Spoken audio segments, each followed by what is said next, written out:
Okay, let's review the new cards. We have a 4-mana 1/3, the Forestcraft. Give all followers on the enemy followers -2 health. Ambush. Once on each of your turns, when an enemy follower is given -defense on the field, restore 1 defense to your leader. And then a Super Evolved Crest, which has a countdown of 2, by the way, so it's not permanent. And you're giving an allied follower -1/-1, so the opponent's going to have that, and their guys are going to be tiny, weeny, not very powerful. So is this card going to be good? For a whole Super Evo, I don't like that this crest is impermanent. I feel like it should be a permanent crest. Then I would be thinking about playing this in my Forestcraft control deck that is definitely going to be strong, right? For sure. Definitely going to be playable. I do not see Cocytus, Runecraft being a problem at all. That is going to be fine. Just don't play against that guy. Don't play against the Runecraft guy, right? Like, what's the problem? Keeping in mind, guys, Super Evolve comes quite late in the game, so like, how much value would you really get from this if it was permanent? I mean, maybe it would be quite strong, I guess. It would be quite bloody strong. But as it stands, do you only get 1 trigger of the crest? Or is it 2 triggers? I guess it's 1 trigger. It counts down at the start, right? The start of your turn. It's already on 1. So whatever, forget the Super Evo. The Super Evo is kind of irrelevant. You can basically kill a unit. I mean, it's not irrelevant. You can play this later in the game to clear the board entirely. You know, they have some small guys and 1 big guy. You kill the big guy as well, I guess, maybe. Or you make her an ambush guy. She's the ambush person, so she can deal 4 damage. I don't know. I guess. Yeah. I think the problem with this in Roach, as it stands, it's not... You don't really have a slot for this card necessarily. I mean, it can be your Titania Divine Thunder slot, but like... maybe it is. I don't know. But I'm not even convinced this is better than Divine Thunder. I guess it heals 1. Deal 2 damage to everything, heal 1, get an ambush 1/3. Maybe it is better than Divine Thunder. You might run this as a one-off, I guess. Don't think you Super Evo it, and you just, you know, it's some kind of backup Glade option maybe. I mean, it's maybe actually playable as a 1 or 2-off, something like this. But I don't love adding these high-cost cards into Roach deck. It just feels a bit crap. It's kind of a tech card. I feel like if you want to deal with the Norman, then the Divine Thunder's better. If you want to deal with the Amelia combo, Divine Thunder's better. This card is good against Zirconia-ish, but not even really. It's good against Swordcraft the turn before the Zirconia in the current game, right? So the way I see it, I think this card could theoretically see play in Roach. Maybe one of. Theoretically, I'm not sure it would be the best option. I'm not sure it would be the best.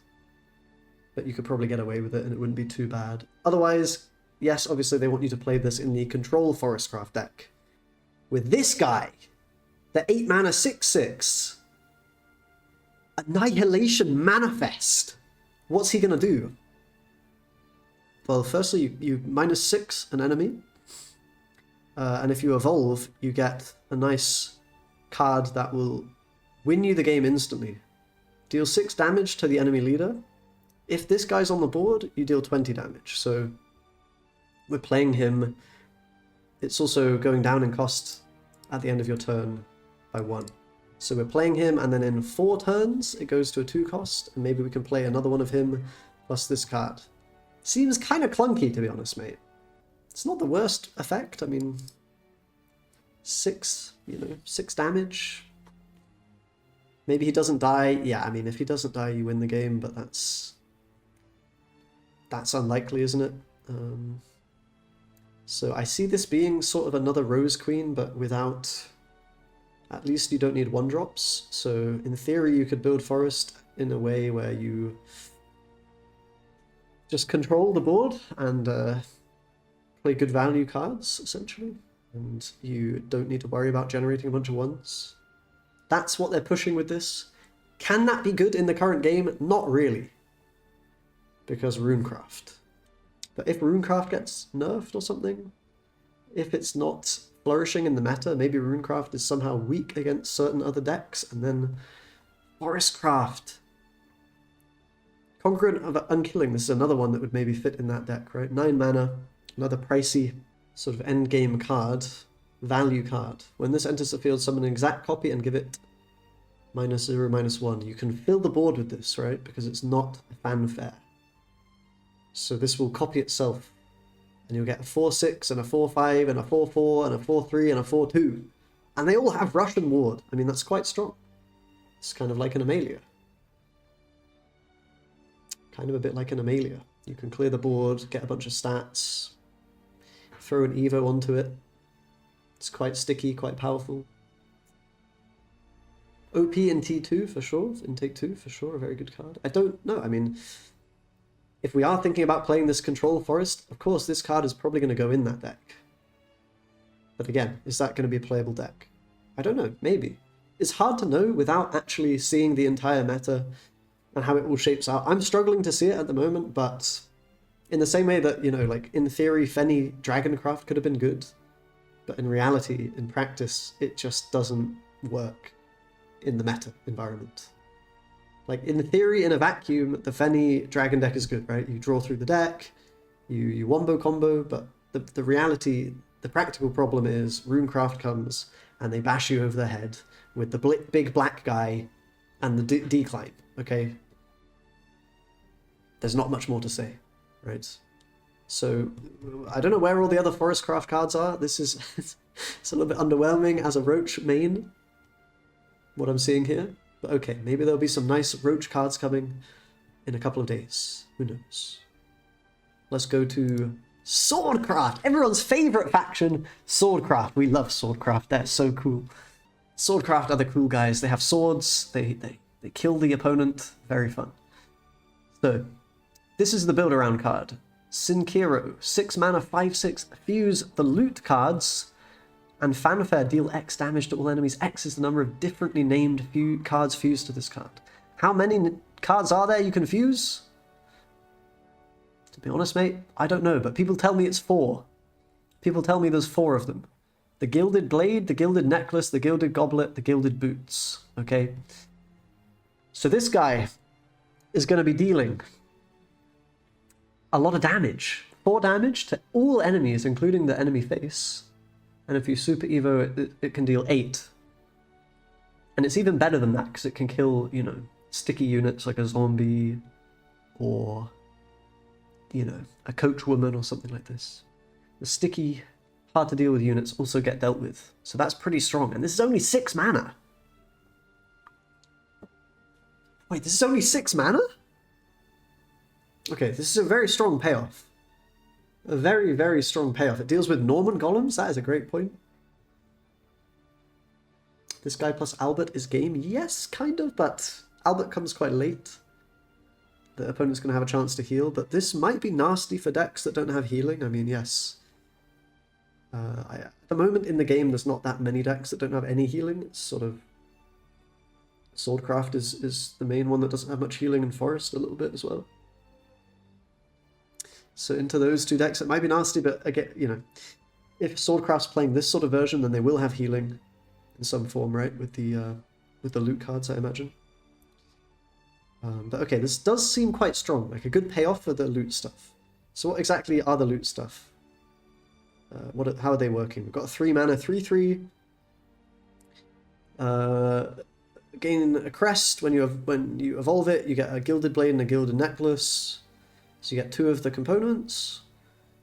So I mean, they're obviously seeing, you know, they're setting up this play on turn 3, this guy on turn 6. That's, you know, that's how you do it. You know, keep in mind 6 mana is not, if you're going, how does it work? If you're going first, you can't super evolve a 6-drop, or the other way around. Sometimes it's awkward to super evo a 6-drop immediately, like you can't actually do it. So keep that in mind.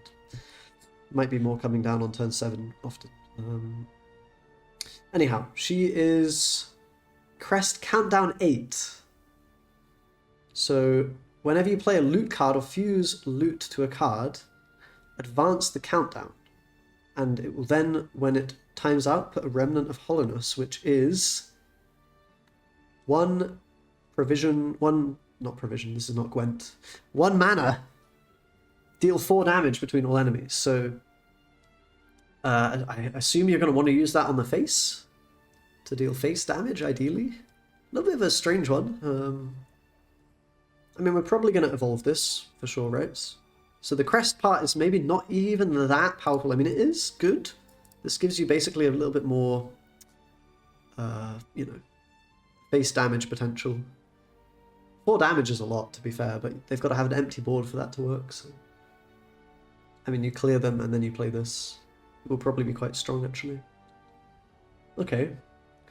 So, I mean, question is, are we actually playing this stuff instead of Zirconia, board spamming, hitting the other guy in the face? Maybe. Maybe. I mean, this is...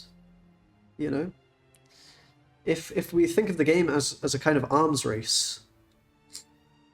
You know, when each faction gets new cards, are the old cards keeping up with the new cards? These seem like new cards that are probably advancing in terms of the power level. Like, we're probably stepping up the power level of the Swordcraft deck a little bit with this stuff. I would imagine. Legendaries that are getting a lot of value, clearing the board, you know, evolve is possible on them. To be fair, a 3 mana, you can't really evolve this on turn 3, so that's kind of interesting. Like, the way this actually will be played out, you know, you don't get the evolve until you have sort of 4 or 5 mana. If you don't evolve her, you don't get the loot stuff, so she's just there as sort of a tempo play, kind of, to draw you a card which is sort of a face damage. I don't know. It's honestly, like, slightly whelming to me. Slightly whelming. I don't think it's that super broken. I think if this were maybe a bit like a 4-drop or a 5-drop, maybe, with better stats, or something like this, maybe it would be a bit less clunky to use. Then again, maybe this just gets played on turn 5 and you go for the loot stuff, because you need the loot cards, right? So how else can we get the loot cards? Well, this one is also fusing to loot cards. Deals 2 damage to a random follower, and you get a Gilded Blade. If you've fused, you can also draw a card. So a little bit like the Allure from Forestcraft. Kind of a little bit different. I mean, it can only draw you 1 card max. You're going to get the card that you get back. The card that you fuse back, essentially. So a little bit of thinning, essentially. Thin 1 card, deal 2 damage. I mean, I don't think doesn't seem too bad. Seems okay, playable-ish in the loot archetype. I mean, surely. And worst case, it's sort of a 2 damage get a loot card, right? Which, I mean, I don't know. The thing is, like, if we're doing all this loot stuff just to have the power of this card, is that really going to be worth it? Maybe. I mean, this card's good, but like, I'm not sure, guys. I'm not entirely sure. We've also got Lair of Usurpation. 1 mana, you get basically 2 what are these called? 2 loot cards of your choosing, essentially. And there'll be some interaction here, I guess. Basically, this one is Blade and Necklace.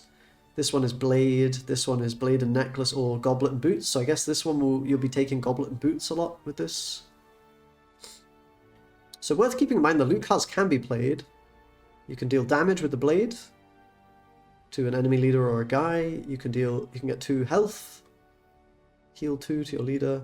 You can get +1 and rush with the boots. You can get +1 on ward with the necklace. I don't think you really want to be playing these out. So yeah, I'm not sure. I'm not too sure about this archetype, guys. I mean, there's maybe going to be more cards for it, but as it currently stands with this stuff, doesn't look to me that appealing. Doesn't look that appealing. I might just prefer to play my current Swordcraft deck, right, with the mid-range cards. There's no 2-drop at the moment. Maybe we'll get a 2-drop that fits in. Yeah, maybe people are a little bit overly scared of this card. I mean, it's a very strong card, but it's basically the only payoff, right?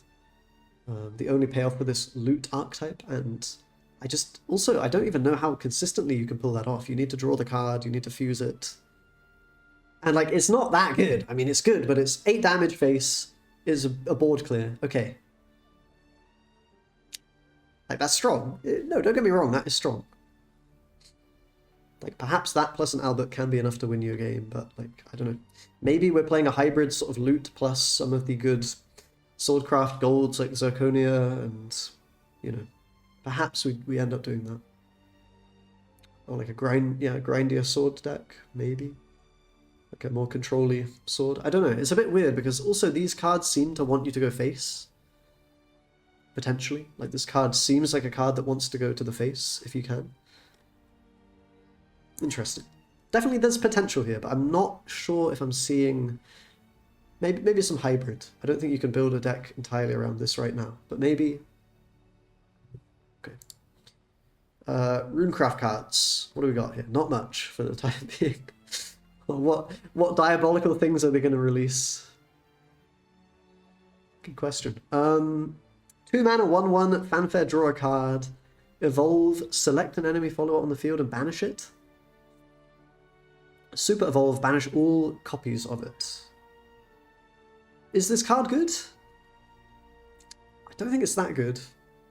But banish is quite strong, but you don't really have evos when you're playing Runecraft. You just don't have evos. So I don't think I would ever evo this. So then I'm asking the question, am I going to play a 1/1 for 2 that draws me a card? No, probably not. I don't think this card's very good. I already have what's her name? Melvi. Melvi is kind of the same thing, but it's actually a body on the board that can contest the board early. This is not really... I don't know. I could maybe play a 1-of in the deck right now in Runecraft. It might be better than like Penelope 1-of. I don't know. I don't love that it's a 1/1. It doesn't really contest the board that hard. Yeah, I think this card's kind of not that great. I can see it maybe as a 1-of, but like, surely there's something better you can do with the 1-of over this in spell boost. And yeah, I just think the evos are an issue here. We don't have a lot of spare evos when we're playing Runecraft because they need to evo Anangria, Norman, Quan, even Burgent. There's just too many things. So that's the main issue.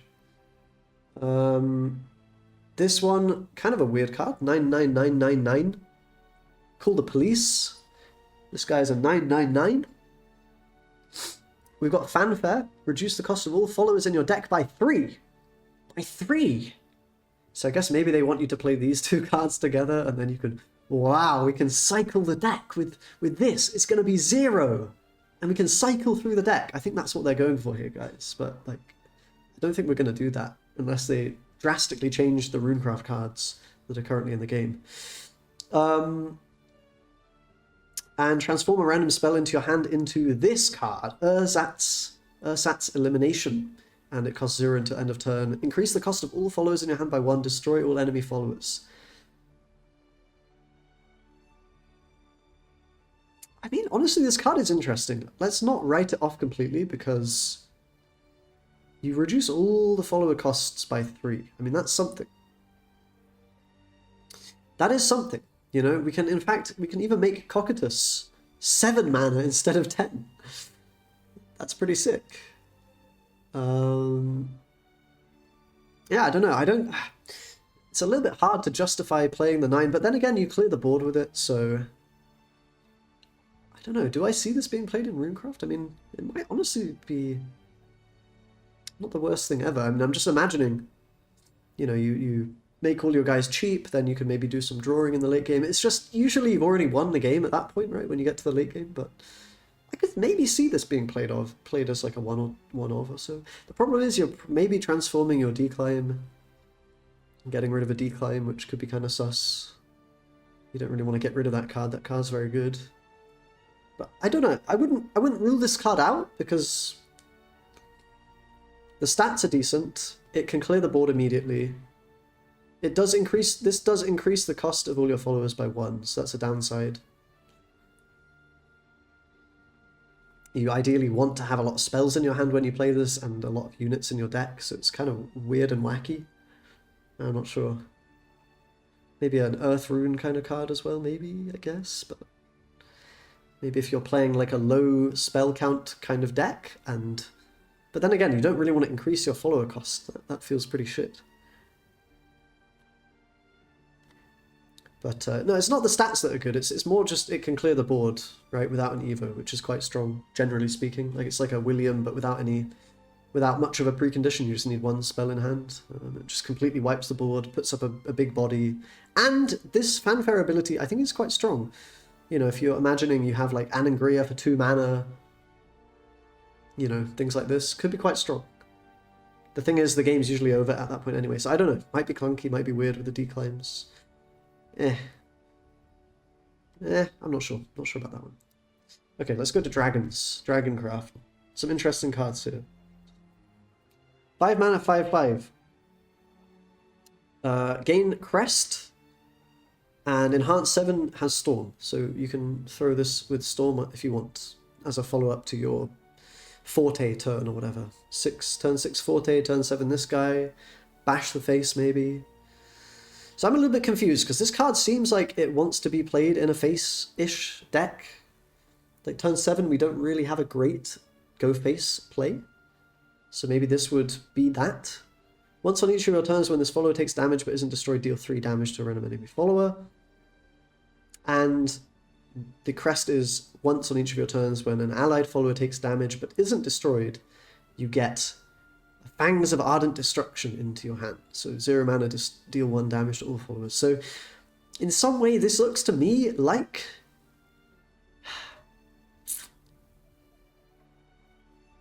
it's a bit weird. It's a bit weird. Like, it seems to me like it sort of wants to be played in a control deck, because you have the damage to everything, right? And you're able to deal 3 damage to the random enemy followers. Like, you can clear the board with this.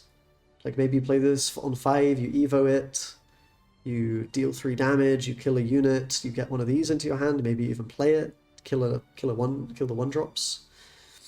So I think this could be like an anti-aggro sort of play for dragons, on top of Merman or whatever. But then you've got the backup of the Storm. Perhaps you can use it as a quasi finisher. I don't know. Or maybe just go face. The crest is quite powerful because it's going to last there forever, right? So you can use this with the marine, you know, cards that have rush, perhaps, to get more of this card. And once you have this card, you can then use it to trigger it again. So you basically have this infinitely, which on paper sounds quite strong, almost a little bit like the Burgent value, kind of, right? You can think of it like, okay, I'm constantly getting some kind of value each turn. You know, but I am damaging my own stuff to get that. So I don't know. Maybe more of a control card than a face card, but like, I'm not really seeing, like, is this really better than an Odin? I mean, it is 1 more damage, so maybe there's a way to build a face dragon deck that's also doing a little bit of control-y. It's hard for me to judge this, and I need to see like how the full deck looks, but we're gonna have to wait for that. Okay, what about this guy? 9 mana, 5/7. Legendary. Do this 3 times, deal 2 damage to all followers. He has ward as well, and when he takes damage but isn't destroyed, you deal 1 damage to the enemy leader. Super Evolve restores his health and does the deal 2 damage again to everything 3 times. So he can basically clear the board big time. It's like a giga board clear, right? It's going to deal a lot of damage. Yeah, what is this? 12 damage to all followers. Plus you can hit something, so it's like a giga super board clear, and it's going to deal quite a bit of damage to the face. Potentially 6 face damage. I guess theoretically 7 if you can kill a unit as well, but probably nothing's surviving this onslaught. So yeah, 6 damage. I mean, that's pretty good. So also synergizes with perhaps the crest. If you've played this already, you can get another one of these if that's relevant. Or there are other cards in the faction now that want to take damage, like this guy wants to take damage. I don't know. Yeah, it seems like a solid enough card. Probably maybe better than an alternative, perhaps, to the big dragon, the 9 mana dragon. I mean, it's similar in a sense. You get a 5/1 if you don't evo it. and it's going to deal some face damage, whereas the big dragon just clears the board normally, right? So then again, it only does 6 damage if you don't evolve it. I don't know, is this card even that good? I guess it's probably good. And we're going to have some kind of dragon deck that goes and pressures the face, while also doing, I don't know, it might be a value sort of deck that also pressures face and can just bash and kills you by turn 10 because they hit the big guy. They play the big guy at you or whatever. Could imagine that. Could be like a ramp, sort of hybrid-y, you know, a bit of ramp, a bit of go face with Odin and Forte, and we just bash, clear the board and then bash some more, right? I'm just imagining maybe you play Otohime, you go like, you know, 1, 2, 3, maybe a ramp card, maybe no ramp is involved, you then start hitting face a few times with Otohime, they're already down to maybe 16, and then you're coming with a Forte, they're going down to like, you know, 10 or so, 10 health, you hit them with this. Maybe they're then at like 5 or so, then you can play this guy, then you finish them off with whatever junk you've got. I don't know. Maybe an archetype there. Maybe an archetype. It's probably going to be more of a deck, like, dealing damage is usually better than, like, you know, pressuring the opponent, actually killing them is usually better than just messing about and having good value cards. So I think this will be more of a, there'll be more potential here for Dragon to be good. It seems like Dragon, there might be a Dragon deck that's good after this, honestly. Here we've got a 1-mana spell, select an allied follower and deal it 1 damage, deal 3 damage to a random enemy follower. And if you're an overflow, you also draw a card. That seems, to me, to be pretty good. You do have to have a follower on the board, but if you do, you know, you cycle and deal 3. Seems okay. Synergy with the other stuff here. I don't know, maybe a little bit clunky. We'll have to see how that plays in practice, but 3 damage is quite solid for 1 mana. And the cycle is pretty good. So I don't know. I don't see why this wouldn't theoretically be played. Maybe as a 1-of or a 2-of in a deck. Could be possible. Doesn't seem that bad. But it might be like the, you know, the 1-mon rush overflow draw card. It might actually not be that good. But yeah, I do feel like this card is better than the Strike of the Dragon. That's right. So I would play that. I played this over that, probably. Not that I was even playing that to begin with, but we might find a more, like, sort of mid-rangey Dragon deck that's not really doing any combos. They're just playing good value, like, bashing the face a bit, ramping a bit, clearing the board, you know, a bit of everything. We've got a 3-mana 1/1 here. Summons a Megalwalker, and 2 if you're in overflow. So basically, yeah. And you also get ward on all of your marine followers. Seems okay to me. More fish is strong. Fish is good. We were sort of lacking good 3-drop plays, other than, I mean, you often just ramp, I guess, as your 3-drop play in Dragon. So I think this is a good option for that, right? It's a decent option, and perhaps turn 7 comes around and you can play this and it's 4 damage. I mean, it's okay. Get some wards, maybe. I don't know. Yeah. Not the best card, not the worst. I think might be playable-ish. Playable-ish. A little bit like a Voella kind of vibe. I don't know. I don't think it's the best, but might be playable-ish. Thunder Rage, 3-mana bronze spell. Deal 5 damage to all followers with the highest defense. If overflow is active, deal 3 to all leaders with the highest defense. This card is weird. Isn't this card a little bit weird? I don't really understand. Like, this overflow might be a downside. I don't really know, man. Like, if you're playing a Dragon deck, aren't you going to be the one hitting them in the face? Maybe not. Maybe in practice you are the one with less health. And this card can come down and deal 5 damage and 3 to the face? Not super convinced on this. I'd need to see it in practice, but it looks a bit weird to me. 3 mana is quite a bit, unless you can align everything to be a similar amount of health, so this can hit everything. I mean, if it can hit everything, it's quite strong, right? So maybe you can sort of set things up to use this, but maybe an anti-aggro card, like if they have a lot of 1/1s or 2/2s. suppose if they have several 2/2s on the board, this can be a good answer to that. Yeah, I don't know. This card's a bit wacky. It might be a sort of a tech card of some kind if the meta shapes up in a way that it makes sense to run that in the deck, but I'm a little bit, struggling to say for sure whether that will be played. This guy's a 2-mana 2/2. When this follower takes damage but isn't destroyed, draw a Dragoncraft follower. Yeah, I'm not convinced on this one. Not convinced. I mean, I guess it's just a 2 for 2. And it does threaten to maybe trade with a 1/1 or something, or you're gonna do something with it. Maybe you play this with the 1-mana spell on turn 3. Doesn't seem that compelling. I'm not sure I would say this is that good. It's only when it takes damage on your turn as well that it can actually draw.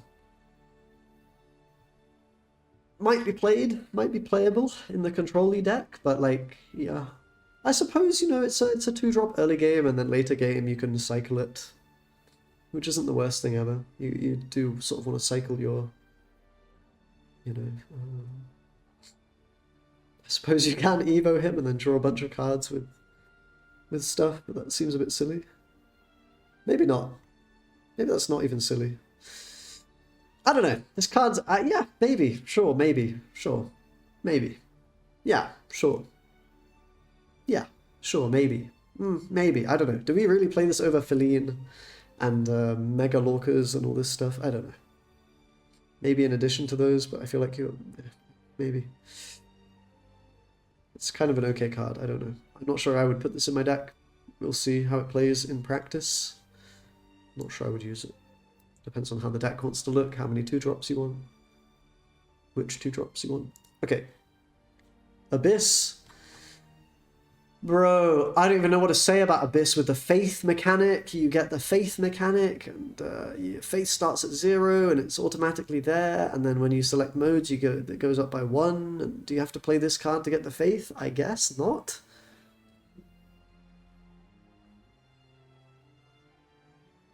And then when you have 10 modes selected, you can play this card, and it's going to let you go crazy.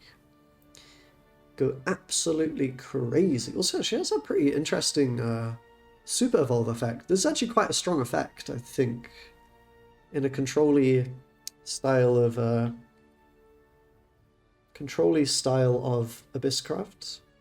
Copying an enemy follower, that kind of ability generally seems quite strong to me. Card draw plus removal plus having another win condition potentially. Maybe I'm using this to take... yeah, I don't know. I don't know what could be potentially very good. Gildaria, yeah, maybe some power play from the opponent. Yeah, I'm not sure how this mode stuff will shape out. How many modes are there even? How many cards can realistically interact with this? We're going to find out. Probably literally every card they introduce on the expansion, including this guy. 7 mana, 5/5. You either add a Scream Diffusion or a Wings of Desire. So you can get 2 guys with Rush, or 2 guys with, or select 1 on the field and give it Storm. So basically this is a 5/5 Storm, or 3 5/5s. 2 of them with Rush. Will it give all of them Rush, or only 2? I guess only 2. Seems quite like a good card, I guess. I mean, 7 mana, 3 5/5s on the board. And you have the option to Storm. I mean, that seems like a good card. And I think turn 7, well, that's typically when they would just be playing an Odin, if they're sort of a mid-range Abysscraft. It's sort of their Odin turn. I think this could replace that, it could be an alternative play. Arguably better. Because you can just use it flexibly to either clear or, clear and set up your Cerberus, or go face in the same way that you would with an Odin. So I think it's sort of replacing that kind of a play. Yeah, this card seems good. It seems very strong. Seems decently strong. Quite annoying, actually. Screaming and Loathing. 3 mana, and recover 1 play point to draw a follower, draw a 3-cost spell, deal 4 damage to a random enemy follower, and you pick 2. So it can be a 2 mana, draw a follower, 2 mana, draw a 3-cost spell, 2 mana, deal 4 damage. Or it can be a 3 mana, which is probably a bit more value, a 3 mana double draw, for example. It can cycle itself out because you draw a 3-cost spell, so you could play multiple of these. I like this card. This card's really cool. This is... You could also just... you could play it and recover... No, you cannot recover 2 points. It has to be 2 different modes, right? Yeah, I think this card is quite strong, actually. Just in terms of, at worst, it's sort of like a Seraphic Tidings, right? Like, that's at worst. But it's also flexible in that you can then deal damage with it if you need. You can... You know, if you need the extra mana, you can use it for that. Seems okay, and I like that it cycles itself. So you could... I mean, this card is seemingly enabling the Faith, right? Because you're going to get 2 modes from this. You play it another time, you get another 2 modes. You play it a third time, you get another 2 modes. You play this 7 mana, you get another mode, I guess? I mean, we're getting there. This is the card that enables that archetype, I guess. How good is it? How does this work, actually? You can get an extra mode. So in the end, we might be able to play this for 2 mana and draw the cards. I think this is something that Abyss was lacking, was sort of the card draw consistency angle. I feel like this is going to help with that, to be honest. Drawing follower, drawing a 3-cost spell, yeah. I mean, if you want to play a more control-y Abyss, I think this also will help. You maybe don't even need to do the Faith stuff. You maybe don't even need to do that, and you just play this card because it's good. Good-ish, yeah, I don't know. 5 mana, 4/4, summon a Congregant of Entwining and give it and this follower rush. Or you give it ward, or you give them all +2/+2.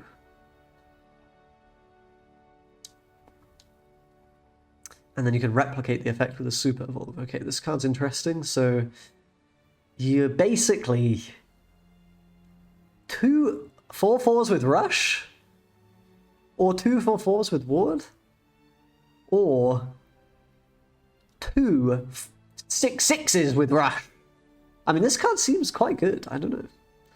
A lot of bodies on the board, the ability to clear, the ability to ward up if you need, flexibility again. I mean, you're selecting mode if you want to play this Faith archetype. I don't think this card's bad. Third option doesn't summon one, so it's just 1 6/6. But if you super evolve, you can get, you know, 2 with rush 6/6s, 2 ward 6/6s. Or just 3 4/4s with rush. I mean, you can also do... Wait, so you can do 2 with rush, 2 with rush, and then 1 with rush and ward, and 1 with just ward? I don't think this card's that bad. I mean, I don't think it's that great either, but... Well, like, what do you do on turn 5? I guess you're doing, like, Charon or Aragavi. Is it going to replace those kind of cards? Maybe I'm overrating it a little bit. I mean, obviously they're pushing this kind of selector mode archetype. It's not a horrendous card, though. It's maybe not quite as good as the other 5s that exist in the game at the moment, though. I don't know. It definitely seems like a sort of... a little bit like Mecha Cavalier kind of card. I guess it could be good if, yeah, it could be a good swing later in the game once you've got the modes. You're able to pick 2 modes each time. Like, once the Faith is active, then you can go absolutely crazy with this, and you can basically fill the board with this and give them all a bunch of stuff with the Super Evo. It's maybe the sort of win condition for the... Yeah, maybe that's the way to look at it. It's sort of a win condition for the mode deck. Like, you play this in the late game, you fill the board up, kind of like the 9 mana Ginsetsu, and you just buff like crazy, and it's really obnoxious if you're not having board clears at that stage, but I'm not sure. I'm not sure if that would be strong in practice. I'm not sure about much, to be honest here. I mean, to be fair, Gensetsu is quite strong, right? When you, against certain decks, if you get to play your Gensetsu, you kind of just win. So this, like, if you get to play this against, I don't know, Forestcraft, you might just win, but yeah, not sure. Probably not enough on its own, I guess. We've got 2 mana Amulet, and you draw a card or give a random allied follower +1/+1. And when you engage it, you destroy it and replicate. So actually it's kind of like 3 mana, draw 2 cards. Again, more consistency, more card draw, more mode selection, and another 2 faith trigger. I mean, this doesn't seem that hard to get the faith stuff going, to be honest. But you're going to spend a lot of the game just sort of doing a bit, you know, a bit of card draw, a bit of this and that, and not that much pressure, maybe, not that much answering what the opponent's doing. I think it works best for a sort of control framework, right? Where you're trying to control the board efficiently and then also slotting in some card draw plays in between when you have the option to, or perhaps dealing a bit of damage, selecting the modes. I'm not sure how that works in practice. Without playing it, it's a little bit hard to say. March of Atrocity, 4 mana, deal 2 damage to 2 random enemy followers and the enemy leader. Yeah, I don't know about this card, seems a bit... It's another way to deal face damage, thanks, I guess. Thanks, lovely. 3 mana, 1/1. Select a mode, deal 1 damage to all enemy followers or gain +2/+2. This card actually looks quite good. And you can evolve it and get a replicated ability. So it's at worst a 3/3. But it's also the option of being an Apollo, basically. So, better version of Apollo. Yeah. Quite a good card, I think. Quite a good card. I would be playing this in a control Abyss deck, right? Probably. I think you're cutting like the zombie stuff. Maybe Vuela is your turn 3, but maybe this can be an option as a 2-of or something to be a better version of Apollo to deal with those aggro decks. Yeah, not a bad card. We'll see play. This card will see play. Okay, we're on to Haven. Oh boy, Havencraft. God, this is a long one. This is taking me ages. There's so many cards. Gosh. Okay, 4 mana, 4/4, Torrent of Despair. You have a crest where if you haven't attacked this turn with your followers, you split damage between all enemies based on the number of crests. I don't know, guys. Crest, Havencraft. Torrent of Despair, quite a good card. 2 mana, banish a random enemy follower on the field. That could be quite useful. Basically, Havencraft is the best counter to Havencraft. You can kill the Wilbert and the Lapis and make Havencraft feel terrible. I mean, banish effects? Maybe quite good, but I'm not sure about this crest. I'm really not sure about it. How easy is it to actually get crests? You're not allowed to attack, that's kind of bad. And it's splitting the damage. If this dealt like X damage to everything, then I think it would be good, but I don't know. This effect is like a little bit mediocre, maybe. We've got a crest here, 6 mana, 0/4, and the crest is countdown 4 at the end of your turn if there's an allied Himeka. Give X random enemy followers on the field with 4 attack or less. Can't attack followers or leaders. And at the end of your turn, banish this card. And X is the number of crests. So they're really pushing a crest Haven archetype?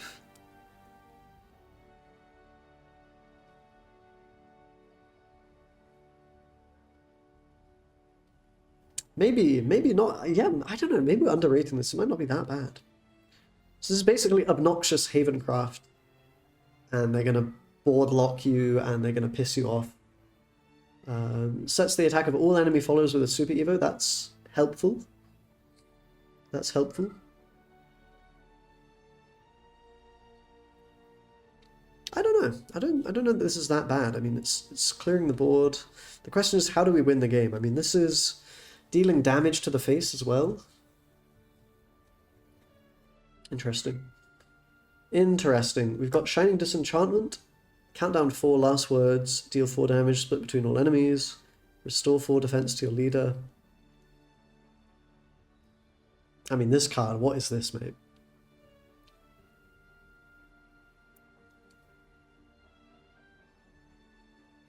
So we're dealing 4 damage. Split between it. I don't like this card very much. I mean, it heals 4. Oh, I don't think it's... I mean... Compared to Tentacles? Yeah! Yeah!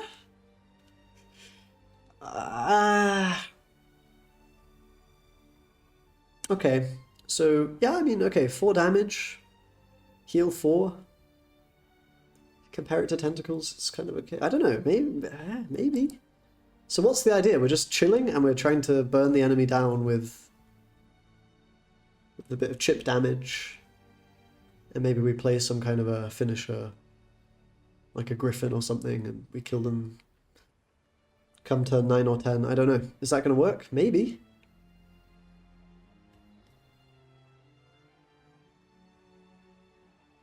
I'm guessing the way that these split between all enemies work is it's going to prioritize the followers in the same way that the previous splitting does, right? I'm assuming if you know, when you Aragavi, you deal 7 to the guy on the right, and then whatever's left, you deal the amount of health to the unit on the right, and so on.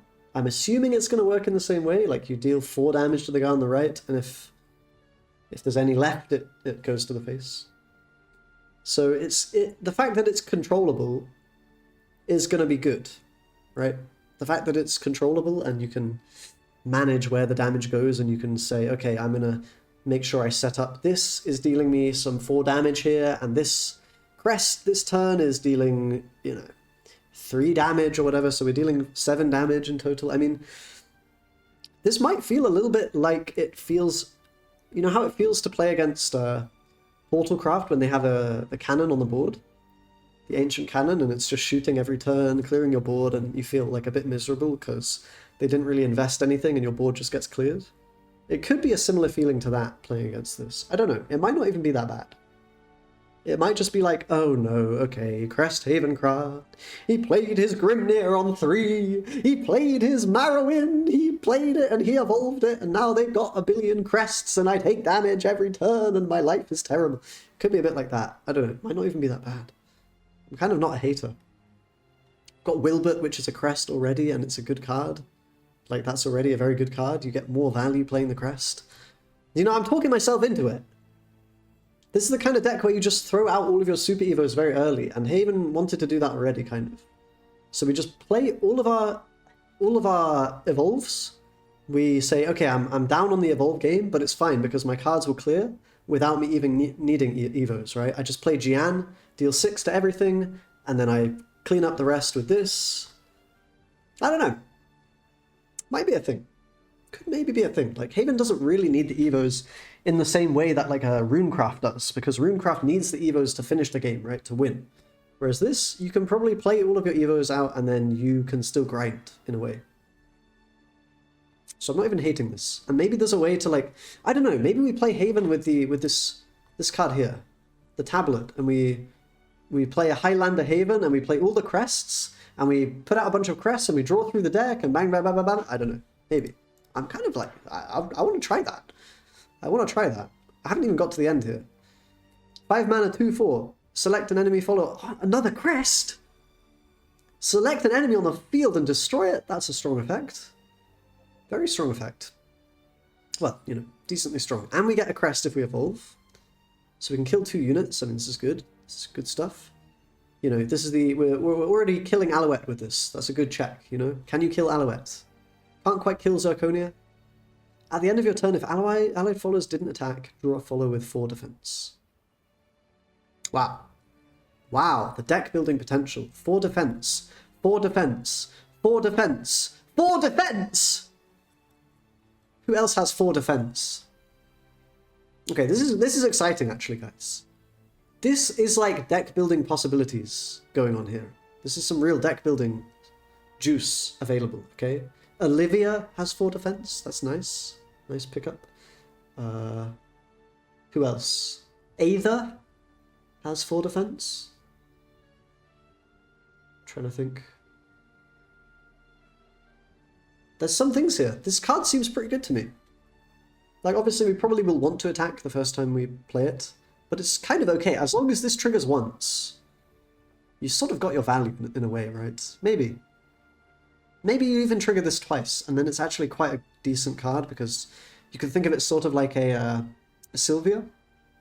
And if we're already enjoying crest synergy, so I think this card might be okay. If we can make this crest stuff work, like how do we get crests early on? We really need to play Grimnir, like we need to play that card.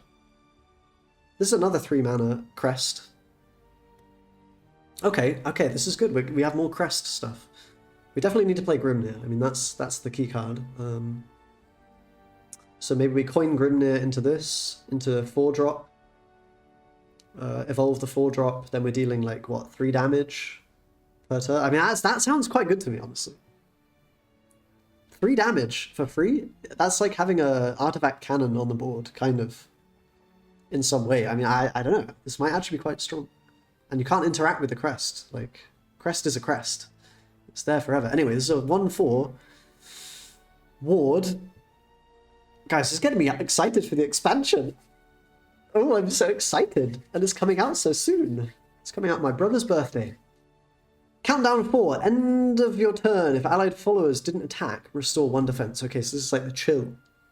The chill mode. We're going to heal up a little bit. I don't know. These countdowns are a little bit cringe, but remember, we can delay the countdowns with the Torrent of Despair. So these kind of are going to last probably for actually 5 turns, for the most part, if we can do things correctly. Probably going to last for 5 turns, which I think gives you ample room to actually find your cards. I like this card a lot, actually. The consistency you're going to be able to get in your deck with this card, that could be good. That could be good. Obviously, the not being able to attack is a downside. So, you know. But I'm kind of liking how this looks. I think it might not be that bad. I get the, like, when I think about Artifact Cannon, the Ancient Cannon in Portal, it just makes me think this has some real legs. Because being able to basically immediately, like, I'm playing units on the board and I'm getting the cannon. I don't even necessarily need to trade. I mean, I can if it's good for me. I maybe don't if it's not. Maybe good. What about this? An amulet, 3 mana, countdown 3, last word, summon a Holy Falcon, and Holy Flame Tiger. Huh? Oh, wow. Storm Havencraft support. Wow. A Tiger and a Falcon, that is a very good tempo swing. I mean, putting this into 1 card, I mean, that is actually very strong, I think. Very solid. You know, very solid. I would be putting this in the Storm Havencraft deck for sure, right? Plus it's a countdown 3, so you can line this up somehow again with Jian. I mean, lining this up with Jian is kind of disgusting because you get 2 units. Okay, strong. Strong, very strong. Storm Havencraft might... I mean, I don't know. I don't know how many cards you need to make it good. This card might work with Storm Havencraft, I guess. Kind of, not really. Maybe? You could maybe draw Agnes. Is Agnes 3/4? I think it is, right?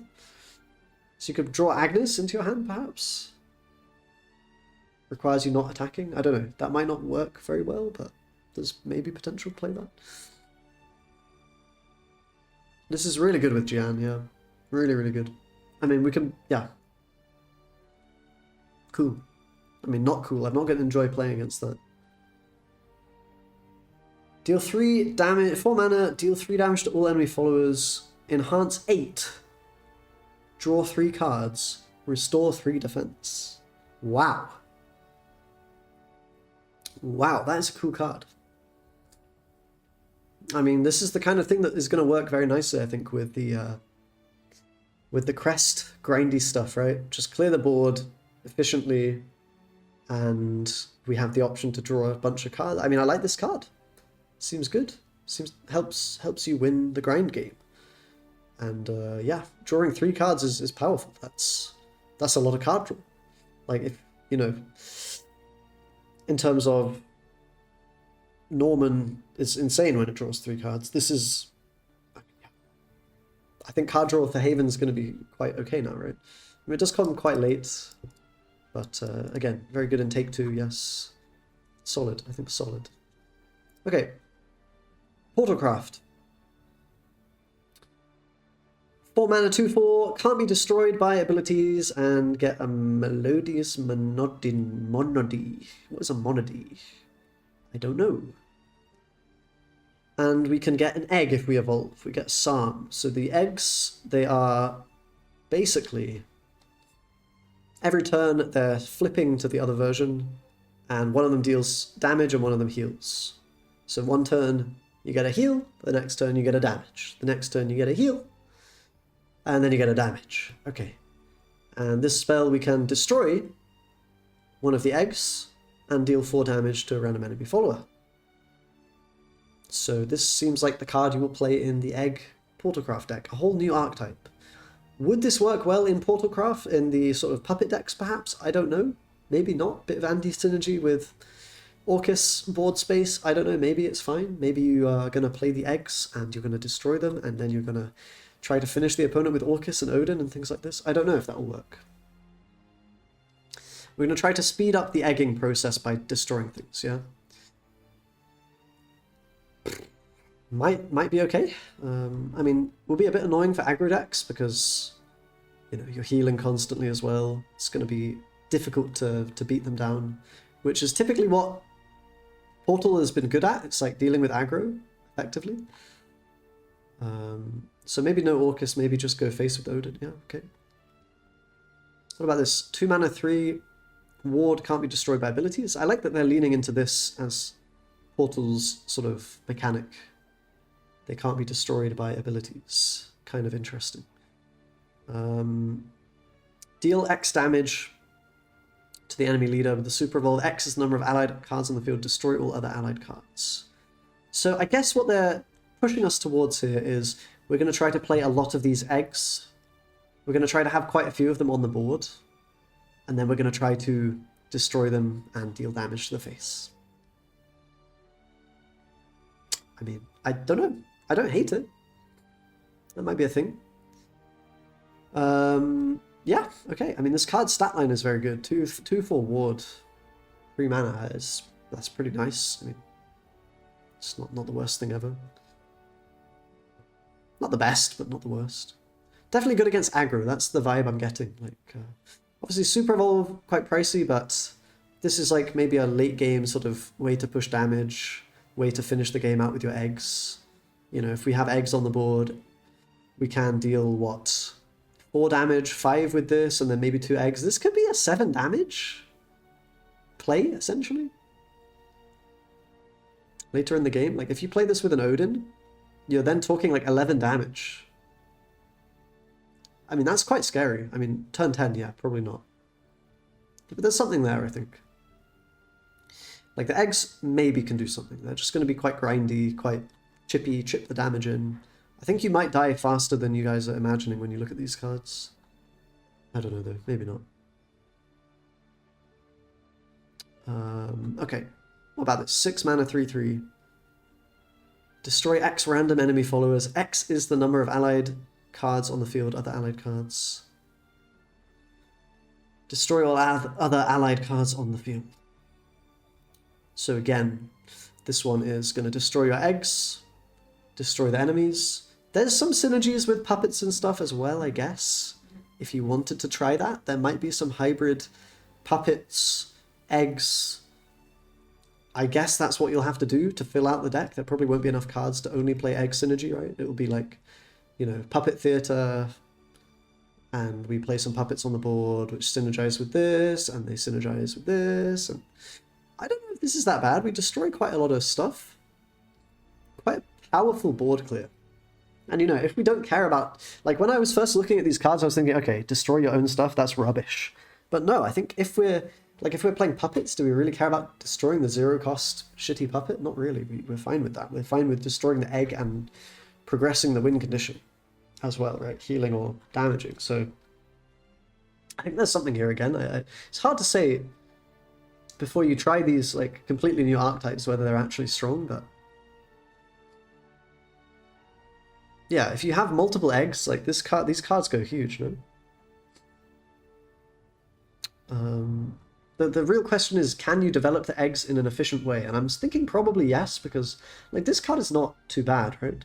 You probably play this turn 5 and you play it with the spell, to, you know, kill 2 units. I mean, obviously you're not dealing with some of the premier issues, threats, like maybe a Zirconia, but that's presuming you already lost board control, which maybe you didn't.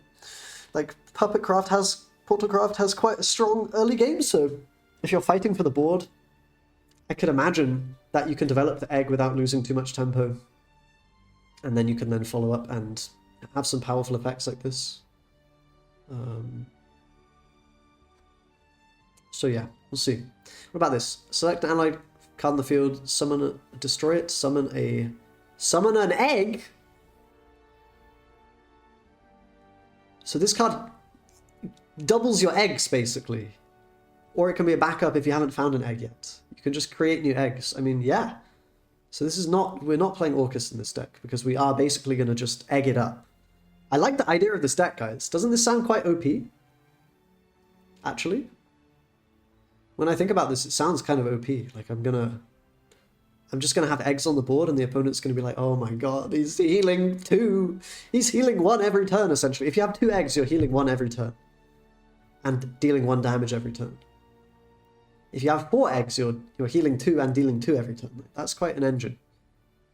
If you then factor in, you might have board presence as well.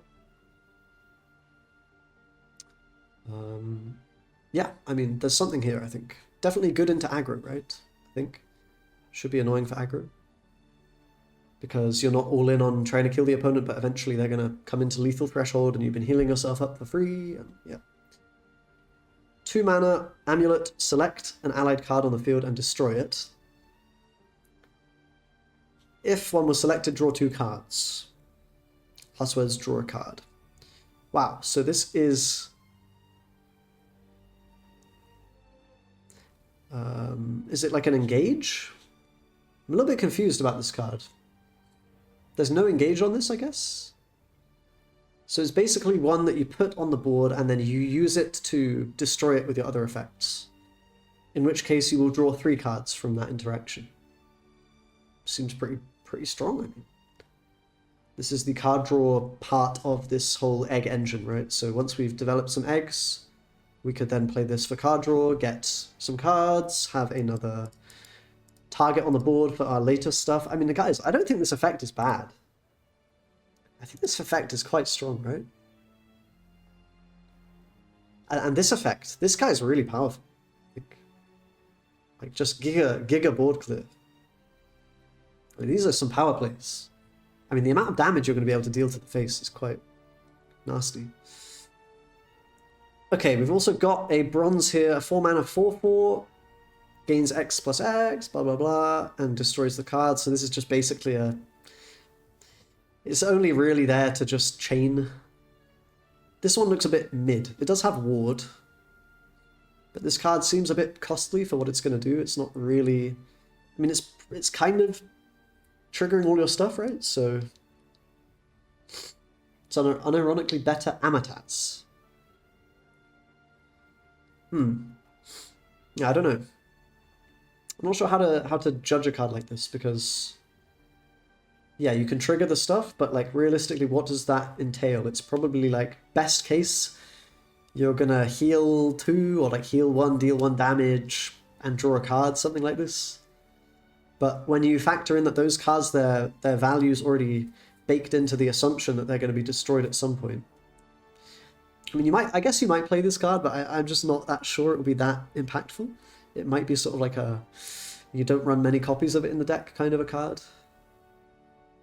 Because not having an Evo effect, not having a, you know, it might be a one-off kind of thing just to trigger your stuff as a backup sort of trigger. I don't know. Yeah, I could see it like being played like that. Okay. 4 mana. Destroy an enemy follower. Add 2 copies of Puppet to your hand. Okay, so it's like Bullet from Beyond, but puppets. I guess. I mean, I see this more as a take 2 card, but I suppose it might be. Yeah. Bullet from Beyond for Puppet. I mean, I don't know.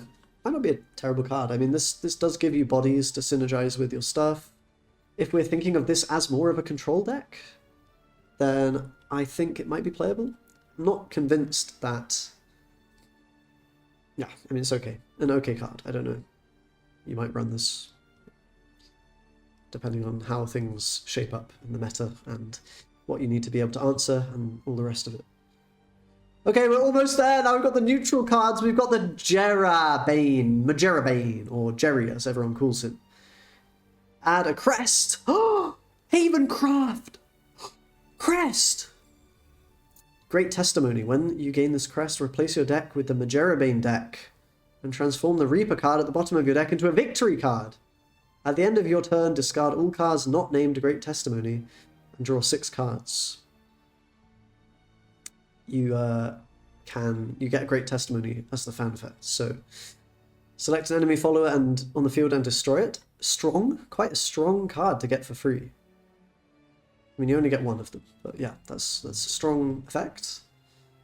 So, you know, turn 4, bang, 5/5, turn 5 even, 5/5 and destroy a card, pretty good.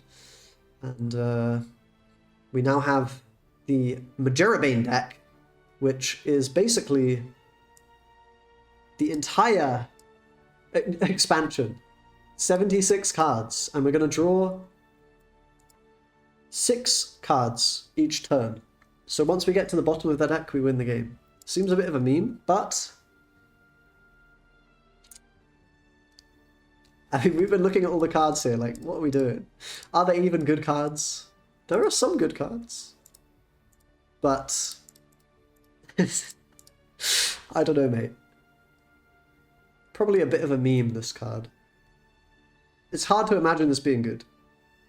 Perhaps you want to play it with the Tablet of Tribulations, where you can banish your duplicates, engage it to draw a card, and just continually draw cards. This is a free card draw every turn, right? Which, I mean, that's quite strong. And that works well with this, of course. If you really want to be playing that deck, if you're crazy enough. But I quite like this card. I think it might be playable in some deck. There must be a deck that has that fits this in, because just being able to draw a card every turn is insane. That's insane value. It is insane value.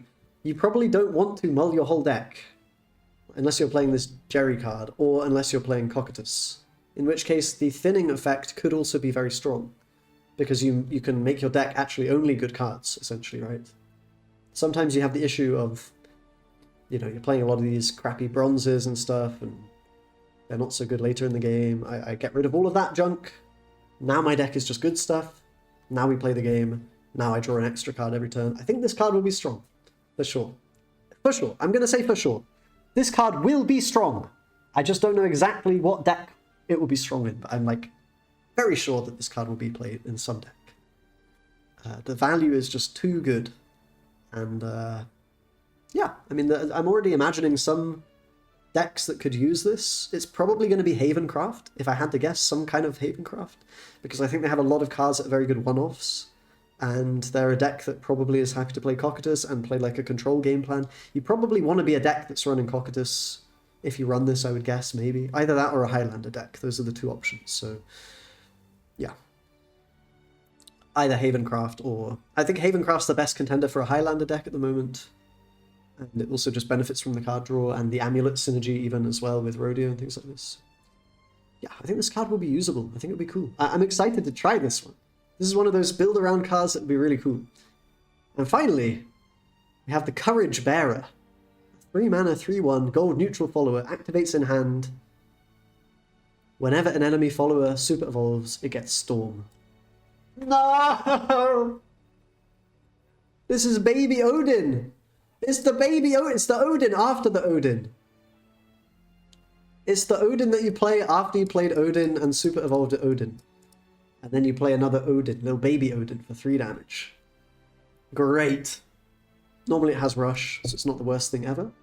It's just 3 mana killer unit. I think this card will see play, if I had to guess. Because generally putting Storm on a neutral card is going to have it see play. I think it's as simple as that. There's going to be some kind of deck out there that wants to play a 3 mana, 3 damage to the face. I think. I could be wrong, but I didn't think Odin would be that good, and it turned out Odin was pretty good. And if this is a little baby Odin that doesn't kill stuff, but, you know, I think you might be able to play this in some kind of deck. And again, the worst case is just a trade for 3 off the board. Like, that's... As far as worst cases go, that's not the worst kind of thing ever, is it? It's quite okay. Anyway, gosh, that took a while. I'm a little bit tired now. Obviously, there's a few more cards that have not yet been revealed, but the expansion's coming in a day, so... Or 2, so... That'll do, guys! Yeah, I'm excited, let's go! I can't wait. Okay, so, I mean, Forestcraft... It's looking a bit sus. They really want Control Forestcraft to be good, but, like, I'm just gonna keep playing Roach, I think. I'm just gonna keep playing Roach. Swordcraft, I don't know, I'm not convinced on the loot. I think might not be that great, but we'll see. Maybe hybrid. Maybe you get away with playing a package here that allows you to play this nutty legendary. Maybe. It's possible. It's very possible. Runecraft? I don't know what are these Runecraft cards, mate. There's nothing here. I'm sure they'll give us a nice surprise. The dragons, I think dragons will be a bit stronger than they've been this patch, but yeah, it's probably going to be a bit of a hybridized, you know, hit the face, play some ramp, bash the opponent a bit, play strong, powerful late game cards, something like this. Abysscraft, Faith stuff might be playable, hard to say. They definitely got some good cards in general that would be played in non-Faith builds, I think. Havencraft, I'm quite excited for, actually. I think this will be a very interesting archetype to explore. I think people are maybe underrating it. I've seen the sentiment is quite negative on Haven. I think it could be quite strong. I'm not counting it out just yet. Same thing with Portalcraft. I think Portalcraft actually looks quite playable-ish. I don't know how in practice these decks feel, but it's the kind of deck that I wouldn't be surprised if it looks too abstract and hard to see where the value is in the eggs, right? But once you actually play the deck and get hands-on with it, you're like, oh wow, I'm generating good value here. I'm messing the opponent up. They can't kill me very easily. I'm dealing with their threats, and they're dead. It could be that kind of a deck. And yeah, the neutral cards again, we've got a nice... I'm looking forward to the trials. This is... yeah, it's meme card-ish. Maybe there'll be something that plays this. Maybe you can even play it instead of Cocytus. Maybe we play it in the Crest Havencraft. Oh! With this card, because it's an amulet! Okay, I'm losing it. It's time for me to go. Bye-bye.